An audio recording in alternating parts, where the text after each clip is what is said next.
Welcome, everyone, and welcome to the inaugural episode of a public service program for the residents of the town of Mount Pleasant.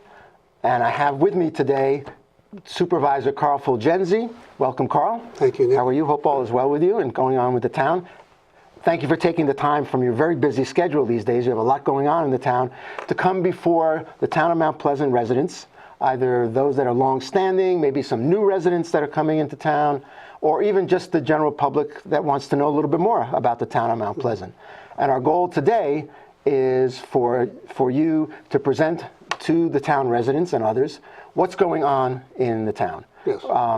This is the inaugural episode of a show that you intend to put on through the public service program several times during the course of the year, and we're calling it Mount Pleasant Moving Forward. Right. And that's the concept, folks, just to keep you apprised from Carl's viewpoint, directly from the source, what's going on in the town of Mount Pleasant. And I emphasize that, directly from the source, because today, with everything that's going on with social media and how overwhelming that can be, there is so much information out there. I won't use that colloquial term that everyone uses, but there's so much information out there that in order to set the record straight, folks would like to hear directly from you exactly what the status is of projects that are going on in the town, you know, the most important things that you're working on, where you see your vision for the future of the town to be.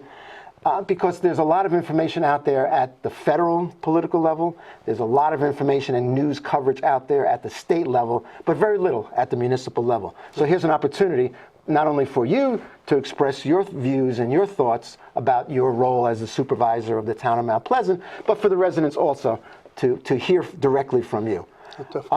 Just maybe we should start off with just maybe a slight recap of what the town of Mount Pleasant is. Well, it's a lot bigger than a lot of people realize. Yeah. We basically go from the Hudson River to the Armonk border, to North White Plains, Chappaqua, Briarcliff. So it's a big area. We have 127 miles of road that we maintain with our highway department. 127 miles. I think there are currently over 43,000 residents in the town. And the town is made up of a couple of villages and several hamlets as well. Yeah. So correct me where I go awry here, but we've got Thornwood and Valhalla, we've got Hawthorne, we have Pleasantville, we have Sleepy Hollow, Pocantico Hills, a tiny little bit of Briarcliff. A piece of Chappaqua. Oh, is that right? Yeah. Piece of Newcastle? Yeah. Oh, I didn't even know that. So it does cover a broad area of constituencies, and folks have a difficult time sometimes understanding or just accessing information about it. So that's what we're here to do today. So let's get started with that. We've narrowed down, just to make it easier for folks to focus, we've narrowed the points of interest down to 7 topics. And we'll go through those one by one. But I thought the best way to go with the program is, rather than just go down 1, 2, 3, 4, 5, 6, 7, is just for you to express to your constituents, you know, one of the most important things that either you've accomplished, or one of the most important things that's on your current plate, or one of the most important things that you see going forward, or all 3. I'll leave that up to you. Well, thank you. We have a lot going on. There's a lot of things changing in the town of Mount Pleasant. And I give credit to the town board. I have Mark Rubio, Nick DiPaolo, Lori Smalley, and Dennis McCarthy. And for the past couple of years, we've worked very well together for a common goal. And, unlike some other political entities. And, you know, I have my ideas, they have their ideas, but we come together and we decide what we think is the best thing for the town of Mount Pleasant. Talking about what is our most important thing, I think public safety was a major issue to accomplish. We were down staffed on the police department. We were down to, we had 40 on the police department, but we had 2 on medical. So we're down to 38, policemen. We added 5 new police officers this year. Wow. We have 4 right now, one additional will be coming on. We just purchased 3 new police cars to add to our fleet, because it's an aging fleet. Sure. We've been replacing a little bit at a time over the years, but now we're getting there. We went through a financial crisis like everybody did. So you slow down, you save money, you try to make ends meet like everybody else's budget. Because you're not increasing taxes, that's for sure. So you only have 2 sources really to come up with fundings. obviously becoming more efficient and reducing your operating expenses, but also, and the town has done this really well, it seems, compared to other towns, is looking out into the public environment to see where there might be grants available too that would defray some of those costs and allow you to take on some projects. I know you've got one major project that's near and dear to your heart. We'll talk about that as well. But in order to accomplish a lot of this, rather than go through it and try to raise as much funding as you can through the tax base in 1 year, you'd like to be able to spread it out over a number of years because that's where the benefit is, over a number of years. And I know you have approved now a bond issue that's going to be funded very soon, I believe. Why don't you talk about that a little bit? I'm hoping within the next 30 days that'll be finalized and we'll have the money in hand to work on the projects that we have planned moving forward. And the budget, the bond itself is a little under 14 million, right? And it's payable over a long term. So the impact on the taxpayers is smaller. I can't say it's minor because it's smaller than it would be if you had to do it all in 1 year. Sure. And unfortunately, because of the crisis that we've just been through, the financial crisis as a nation, there are a lot of things that you had wanted to do and your predecessor wanted to do. You just didn't have the funds. And now with this bond, it frees up the availability and your ability to go out and do a lot of things like? Well, the downtown revitalization is part of it, but the improvements to town hall. We have our highway garage, new roof on the highway garage. Good. And we'll talk about each of those individually. But these are the things that needed to be done, had to be deferred, and now finally. The bonding right now is probably the cheapest you can borrow money at any time, and that may change. So that's why we had to jump on it as soon as we could. So we bonded the money to move forward on these projects. We've done everything we could with the help of our controller's office to designate finances to different things in the budget, so you're not like you have a designated fund balance like that. It's always there to take care of things in case, let's say, 5 people retire at one time. There's funds there designated to take care of that. The fund balance, a strong fund balance right now? Yeah, you don't want too much. You're using taxpayer dollars. You don't want to just put money in a little box to keep it. So you try to be fiscally conservative, but at the same time, make sure that when you need that money, it's available. So you're not raising taxes to make up that difference the following year. Sure. Our overall fund balance is better than it's been in probably 8 years. Oh, okay. Okay. And that's slow recovery. For a while there, because of the financial crisis, we had to amortize like our police and our employees' retirement system. You amortize that because it was a tremendous amount of money to pay at one time. Every year. Right. So what we did, we paid down a lot of it. Over the years. Over the past, I'd say 4 years, we cut those down. So you're not getting hit with that high interest rate on those. Sure, the assumed rate that's inherent in those, That also helped us with our rating, with the Moody's rating. And I understand you were able to increase your Moody's rating, which again effectively serves to lower the cost of the funds on your bond and any other revenues that you raise. Definitely. That's even better. Now, sometimes folks, when they hear the word bond, they think my taxes are going up. Maybe not in my annual tax base, but it's still going up because I, as a resident, have to pay for that bond. It's in some way, shape, or form. Can you give the viewers just some idea of what the cost of that bond will be to them on a per annum basis? For what we calculated, it turns out it's probably about $100 a year. Per household? Per household, yeah. For over a 25 year for some folks, that's a burden. We understand that. But for the benefits that are coming out of that, I think, and I don't want to offer any opinion at all, but you have to weigh the benefits that are coming from the bond versus the cost of that bond over a longer period of time. Well, like you said before, do you raise taxes to make up for that difference? Because these are things that have to be done. These are things that you cannot push down the road anymore. Public safety is, I know it's very important to you. That's one of the areas that's extremely important to you. And you want to make sure that you're providing for the public safety of not only the public safety of the residents, but for the safety of the law enforcement agents that are out there constantly putting their lives on the line. You want to have them to have the proper equipment and to be in patrol cars that are safer than they were before. And the proper manpower so you're not burning the guys out either. That's right. Girls, That's right too. The overtime and all that. Okay. So let's talk a little bit more about some of the fiscal budgetary items that you have here. We talked about the grants. You've saved some.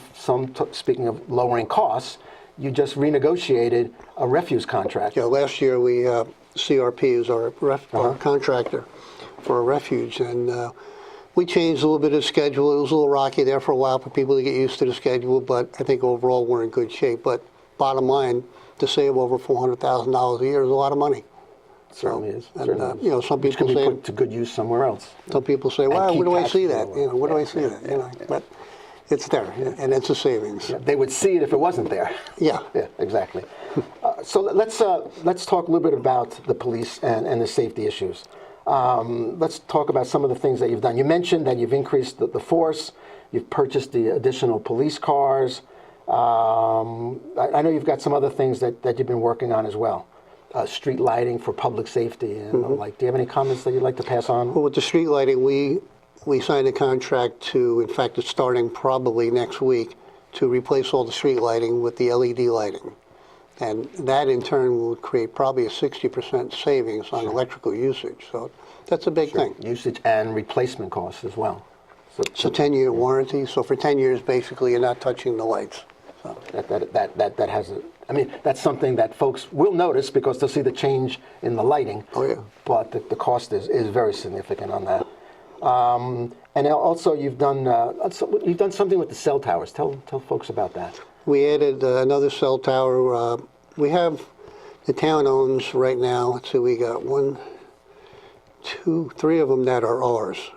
You know, some of them are on private property where they don't generate a revenue, but the town has put in a few of them where we generate our own revenue. That's on town property. The latest one is over at Mechanical Leaf Site over in Pleasantville off of Beach Hill Road. That's in the process of being constructed.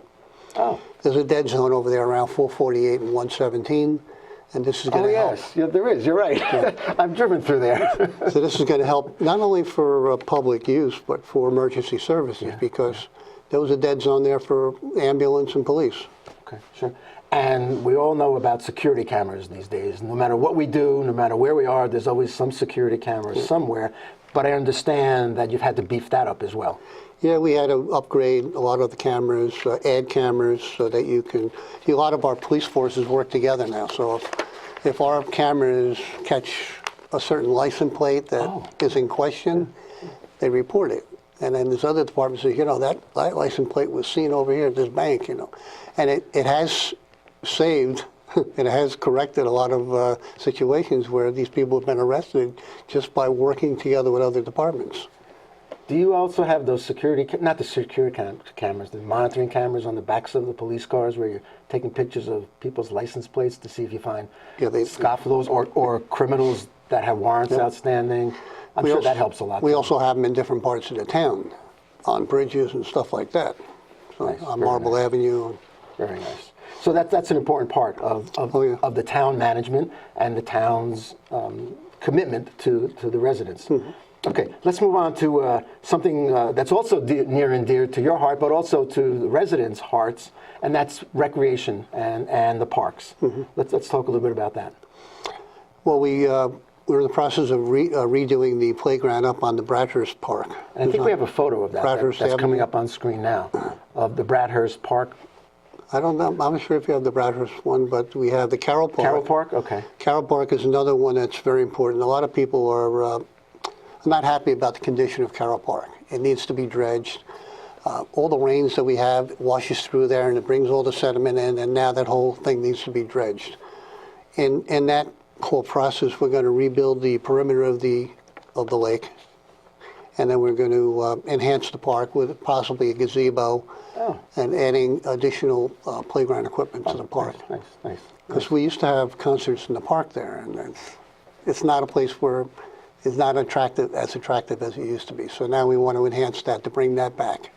And also in the recreation area, you've done a lot of work over at the town pool as well. Yep, there's some upgrades, different things, some concrete work that has to be done there.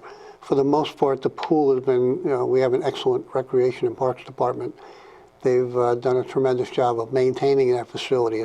To me, it's like the shining star in Westchester County. Nice, nice. And you've done a couple of other things. You've done some ADA compliant things there. And isn't there a new diving board at the pool or platform at the pool? I think so. Yeah.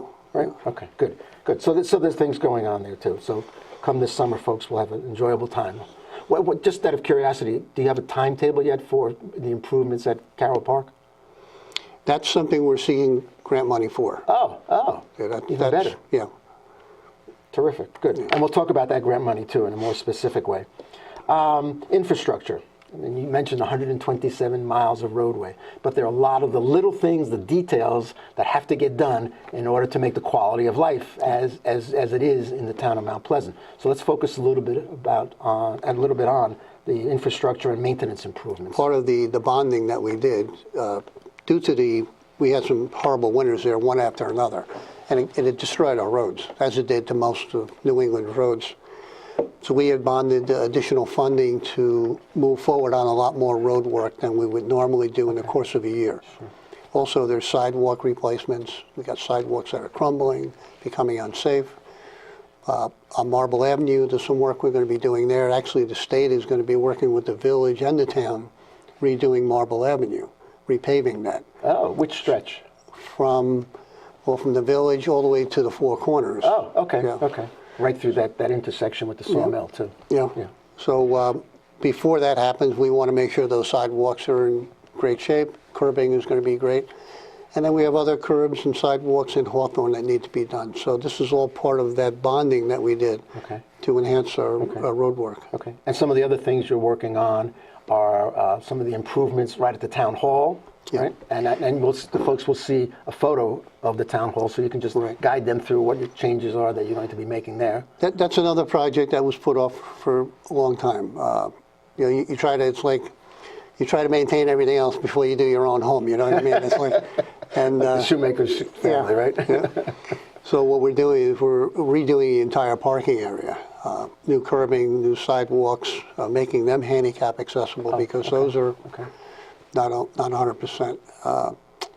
The police area, we're going to make another entrance for the police department, so in an emergency situation, they can just get out a lot faster instead of driving through the whole parking lot to get out. They can exit right on the north side, right onto Columbus Avenue. Okay. So that's an important thing. Okay. That makes a lot of sense. Yeah. There's an area that the town owns on the opposite side of the entrance to Town Hall. It's a wooded area. We're clearing some of that out now so we can create a staging area because we're going to have to shift cars somewhere while we're in the process of redoing this. Okay, good luck with that. Yeah. And also, you mentioned to me that you're working on some improvement or maintenance improvement over at the Highway Department. The Highway Department, it's another thing that's been put off, the roof on the highway, the main highway garage. Don't we have a conceptual drawing that the folks are going to be seeing now about that? Yeah, it'll be a new pitch type roof like we did on the rear building of the Highway Department to dress that up. It's been in dire need for quite a while. Plus some improvements to some windows for energy savings, stuff like that. Good, good. And what about the other area that is near and dear to everyone, water supply, water monitoring, water meters? Talk to us about that. Water meters is a big thing. We've been researching the water meter situation for over 2 years. We tried out, we went to different places to try out different meters to see what the best thing for our residents. We come up with a system where it's a meter, it's like a cell phone that sends out a text, like every night. It'll send a text back to the water department. And you'll have a reading, a daily reading of what your water usage is. And then let's say you go away, you could set this up so that you can get a notice if you're using more water than you normally would. While you're away. Yeah, it's like an alert. I guess if you leave the kids home, so then you'll know. Well, you get something, a toilet gets stuck or something like that, it keeps running without shutting off. It'll give you an alert and tell you you're using more water than you're supposed to be using today. That's amazing. So it helps in conservation and, lower people's cost of water also. And plus we did a tiered rate. Like if you don't use a lot of water, you're going to pay less. Oh. If you use a lot of water, you're going to pay more. Sure. And you'll know because when you get your water bill, it'll be itemized. You can probably even go online eventually and see it, not just with a text message. Yep. Yeah, you can monitor your water through your own email. There's an app for that. Yeah, there is. That's funny. It's amazing. That's funny. And then the water supply. You've got some work going on there too, right? Right now, there's like a 14-inch water main that's on Columbus Avenue that, if it ever went, we got some big problems. And I'm assuming it's probably only 100 years old or so, right? I don't even want to bring it up, but we've made arrangements to start on a redundant supply. It's a 24-inch water main that will come from there, connected to the Stevens Avenue area. Okay. And speaking of conservatism and speaking about conserving our natural elements, you've also purchased, right, some new recycling equipment? Yep. Through a grant. Okay. We had applied for a grant, and it's a matching grant. It's $1 million expense. We pay $500,000, and the state paid $500,000. That might be a federal grant. I think this might be a federal grant. But a new garbage truck, which we use for compacting leaves and stuff like that. Sure. That big claw that you use for picking up all the leaves. Once I leave those marks on the road for a little while. I Nobody likes that. That's when I know they've come by to pick up my leaves. And then two of the chippers and a loader. So a lot of equipment that normally would have been over $1 million. It cost us $500,000 with the grant. So, and much needed equipment. Let's focus a little bit more. We talked about technology and how it can help conserve, but also lower costs. I know you've done a couple of other things with technology.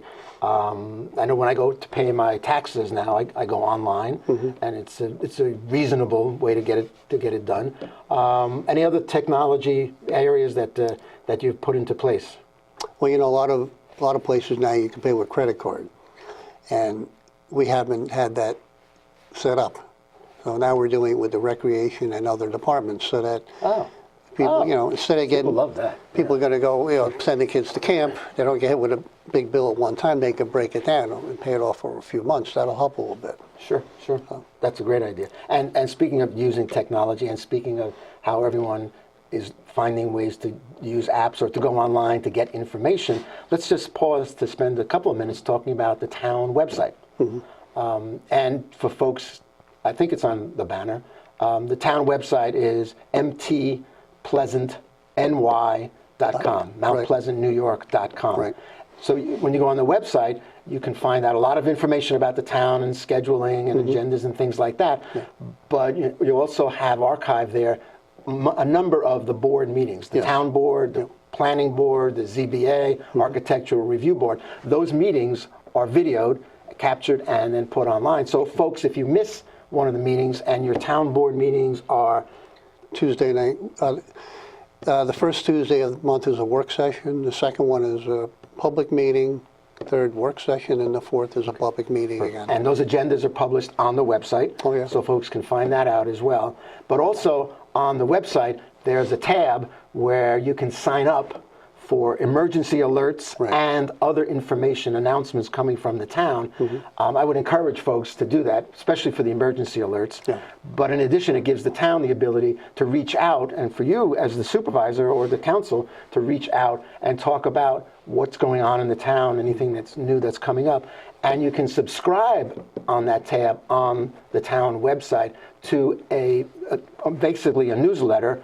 And your show that you're going to be producing here, your program, will also be accessible through that email. Yes. So if folks want to communicate, actually they can do a number of things. They can sign up on the newsletter and receive this information, but also through the modern era of technology, if folks want to contact you with comments, suggestions, God forbid, opinions, but I know you're always welcome and welcoming those.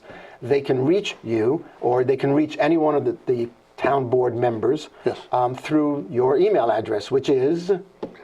Mine is cfulgenzi@mountpleasantnewyork.com. There you go. And it's similar nomenclature for the other board members. Yes. They can even reach you by phone at is it 742-2301. Okay, that goes. I've tried this. That goes right to your office. and usually when I call, someone picks up. Yeah. I think you've picked up a couple of times too, directly. So that shows your commitment to folks. You're not trying to hide behind your desk. I don't mean hide, but you're not just trying, to manage your time. You're open to the public, and if folks want to reach you, they can do it in a number of different ways. And most people know it's rare that you ever find my door closed. So the only reason it would be ever closed if there was a confidential meeting, Of course, sure.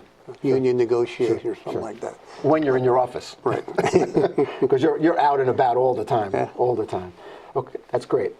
Let's focus. We've got a couple more points, not that many, and we're right on time, so that's good, Carl. Let's talk a little bit about the library. You've done things there too. And that's even in this era where everything is online, and the younger you are, the less you know about a library, the younger you are. But it's still a vital part of the community. Folks are still going in there for a number of different reasons, and you've made it easier for them to interface with the library, and you've offered greater services. And when I say you, I mean the town government and the town boards and the town employees. It's not just you doing this single-handedly. We understand. Well, I like to give, like John Fearon, who's in charge of the library system. He's unbelievable. And I had posed this question, I think, about 2 years ago to John. I said, John, with the computer age, why do people go to the library? I'm very surprised to hear how the usage of the library has jumped. It's still a vital organization, yeah. Not just for the books, they're going there for their technology. They can use the computers, they have tablets, and it's still a wealth of information that people need, and it's there. And I give the library board a lot of credit for what they do. And you've done a number of things to enhance that, right? I think you've extended the hours, right? That's something that's more in the library's purview. Right. We don't get involved with that. Okay. If John tells me that we're going to do something, I usually say, "It's a great idea, John." As long as it's in your budget, John. Yeah. Right? I just drove by there the other day. I see you resurfaced, the library board has resurfaced the parking lot. I believe, I have a list here of things that I'm told have been done at the library. New energy efficient lighting at the Valhalla branch. A mobile app. I know my wife takes advantage of that when she's ordering and reserving books. She does that through the app. You can do. Oh, I didn't even know this. Offers remote printing from home. Pretty cool. Yeah. You can, I'm sure my printer's gone down a couple of times at home, and I've always panicked as to where to get something printed. The restrooms have been updated at the main library. New carpeting at both libraries. And there's a grant out there that's been approved for other upgrades and improvements That's an important grant. In fact, Jim was talking to me about that recently, where they're going to upgrade the heating system, convert it to gas. Right now it's an oil system. Oof, yeah. So you're dealing with an oil tank in the ground. You got to worry about that. Yeah. The oil is less maintenance. So luckily they got the grants to move forward on that. Even better, even better. And now, we haven't touched upon, I know the project that's near and dear to your heart, and you've spent a lot of time working on it, and that's the downtown revitalization. Yeah. So I'll turn the floor over to you, and I'll let you express your passion. Born and raised in Hawthorne, so this downtown area of Hawthorne is near and dear to my heart. But unfortunately, nothing's been done there in like 50 years. Yeah. And a lot of these stores are not as attractive as you like to see. But our thinking on the board is that if we do something with the roadway, the sidewalks and plantings and lighting, we do our part, maybe the business people will follow through and do their part and enhance their buildings. Okay, that makes sense. So, plus you've got a couple of safety issues I know that you've addressed there as well. Well, there's really no sidewalks. Yeah. There's really no delineation where the road is. You don't know, is that a parking lot or is that part of the road? So that's what we're working on. And we have an architect or an engineer firm working on this to design it from, basically we're going from Cross Street in Hawthorne all the way to the Four Corners with the entire project. The first phase is from basically Cross Street to around where Berlin Imports used to be. Yeah, sure. Up there. Sure. That's a long stretch. Yeah. And there's a lot that's going on there right now. And there's also a lot that's not going on there right now. Yeah. So talk to your constituents first, I guess, about the traffic patterns that you're working on, and then maybe we can get into some of the others. We have some shots of some of the plans that the engineering firm has drawn up, so maybe you can talk to these photos as they come up. Which one do you want to talk about? One of the main issues was in front of Gordo's restaurant. There's the intersection of Commerce Street coming into Elwood Avenue. Right, that big hill that comes down. Yeah, it's been a dangerous, and unfortunately a life was lost there a few years back. So The county is working with us on trying to correct that intersection there, to create a T intersection where you have to come down and stop, and then you would make your right or left turn there. Make it easier for people to make a left turn there if you're on Commerce Street going south. Down the road, we're going in front of the railroad station. We're enhancing some parking in that area. We recently took down the old former Bel Paez restaurant, and the town had to take that back, and we're hoping to acquire. So now it's owned by the town. The town owns that now. We're going to take over the properties on either side of it, and then we're going to turn it over and put it out for a bid to sell it. Perfect. And Generate then some revenues for additional enhancements. But with this whole down improvement project, we want to create some kind of conformity. We want anything that's new that's going in there, we want it to fit. Okay. Like, we don't want a big glass structure here and a little colonial building next to it. We want to have some character. We want to create a draw to that area. Maybe a little bit of some restaurants to create some nightlife there, cafes or something like that. Does that require any major zoning changes? We're also looking at doing a reevaluation of that whole area as a business district, like a master plan. Okay. And focus on just that area for a master plan. Okay. I think that helps because it gives everybody the guidance they need on what they can and cannot do. You establish what you want the sidewalk to look like, what kind of lighting you can use, and it makes for a nice conform area. And developers have a framework now that they know they have to work with it. And it makes it easier for them, as long as they're following the zoning laws, it makes it easier for them to get approvals, which enhances their ability and their desire to come into that area as well. So you have to make it easy for developers.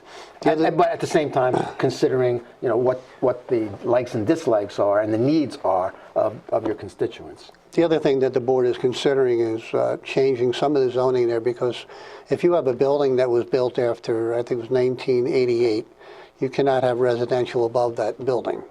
There's a lot of stores, if you're familiar with that area, there's just one level retail stores. There's nothing above them. To be able to change the zoning so that you can put residential above, create some apartments. Sure. You're within walking near the distance train of the station. train. There's a lot of they call them millennials today, that they don't want a house. They want a car. Yeah. 1 or 2 bedroom apartment. Hop on the train, go to work, come back. But also to create so when they come home from work, they got a place to go too. A nice little cafe or a little restaurant nearby. That's what we want to create. And it increases the tax base for the use of the property, increases the tax base for new folks coming into the town. So it's a win-win all around. Oh yeah. But I'm sure you have a lot of different constituents, a lot of different focuses, a lot of different groups that have different agendas. So you've got to please a lot of those. Oh yeah. Yeah, that's for sure. So let's talk a little bit more about the vitalization. We have a couple more photos. We talked about the Commerce Street intersection. We have the Broadway Bridge. The way that comes over, most people know if you're traveling west over the bridge to Elwood Avenue, it's difficult at times to see north because the car is parked there. Sure. So by enhancing those intersections there, like so you could pull out a little bit further, you could see. That's what we're working on both sides of that bridge. So you can see that in the photo where there'll be a median there, and it'll sort of extend a little further out. Painted median, so you can come out safely past the cars that are there and see. Okay. In both And some new directions. curbing, I think. Would be All new curbing, right? all new sidewalks, enhance the parking wherever possible. To help the business people, And you can see in that photo that we just looked at, you can see a better depiction of where the sidewalks will be, how there'll be enhanced parking. There'll be that new pedestrian crosswalk by the train station. So it, as you say, it creates its own vibe. It creates a sense of community. It creates a sense of the center of the town. Yeah. So, And safety issues are a major concern. Create a safer pedestrian walk area. terrific. And this is all going to come about through the grants that the town has applied for. So far, luckily, Senator Murphy has been very good in working with the town of Mount Pleasant. He initially gave us a $500,000 grant, and he gave us another $250,000. So we're getting there. And Okay, sure. once we get to the point where we're ready to move forward, we get enough grants in, we're going to move forward. We do not want to use taxpayer dollars to make these improvements. Perfect. It's also, a majority of this is state road, Commerce Street. That's a state road, not a county road? The portion of Commerce Street from where Gordo's is going north is a state road. There are pieces that are, it could be a little section that's county, but for the most part, it's state road. So our discussions with the state DOT is, all right, you got to help us out. Work with us on this road. You know, we'll do our part and you do your part. So. Nice, I like that. And with that grant money, we talked about what some of the changes are that will be made. And I know there's another photo that you brought that just shows conceptually, just preliminarily, conceptually, what a before and after might look like. Well, like we were talking before, you want to create some kind of continuity, you know. So we want to come up with some ideas of what we think the building should look like. And that'll change over time, I'm sure, but, still. I've already had builders come to me and with concept of what they would like to put, and they're beautiful. And it would only enhance that area. Yeah, sure, and they're working within the parameters that are set for them. Yep. But some of that before and after shot, a couple of those, they look really enticing. Yeah. And it creates that sense of community as well. Oh, yeah. And it's a draw. Because, as you say, some of those stores have been there a long time, and they're not that as great a draw as they used to be. And that used to be a vibrant part of the town. Yeah. But, well, that was when I was a kid, there was a deli there and a grocery store where the Bel Paez was Elwood Market. Is that right? That's where we used to get our groceries. Yeah. I remember buying baseball cards for my son for Christmas at the little shop that was right there. Yeah. And there was the little plumbing shop. Well, they're all there, but there's no draw. There's no attraction. Exactly. So with these grants, and speaking of these grants, this is not a one-shot type of grant. Every year we keep reapplying for grants. We don't let off on it. We want to get whatever we can. It's there to help us do the project. But a lot of towns don't pursue those grants as effectively and as robustly as Mount Pleasant does. It's not easy either. They don't make it. You mean there's a little bit of paperwork involved, a little bit of bureaucracy involved? I always say, if you want to slow anything down, have government handle it. There you go. We won't end on that note, Carl. But we are getting. We want to change that. We want to change that locally, anyway. So what's your message out to your constituents this time? Because this is the initial episode of this public service program. There'll be others to follow as the need arises, and I'm sure you're looking forward to keeping up that line of communication with the constituents. But if there's a message that you want to express to them today, what would that message be? Well, like I said before, my predecessors had some restrictions on what they could or could not do, financial restrictions. Things have improved. They have done everything they could possibly do. This board is trying everything they possibly can to make the changes to enhance this town the best they can, within reason, to make sure we can afford to stay here also. Because we all live here, we all have to pay taxes, so we want to make sure we make it affordable for everybody. There's a lot of positive things happening in the town with development, controlled development. With the North 60 project that's coming up. That's going to be a big impact. Amazing. Yeah. And this will have a direct effect on our downtown, which is 2 miles away. Sure, because those projects bring in hundreds of people, or if not more than that. Yeah. And that's a little further down the road, but still, that's the bright future that exists for the town. The Legionnaires property, the EF Academy purchased part of that.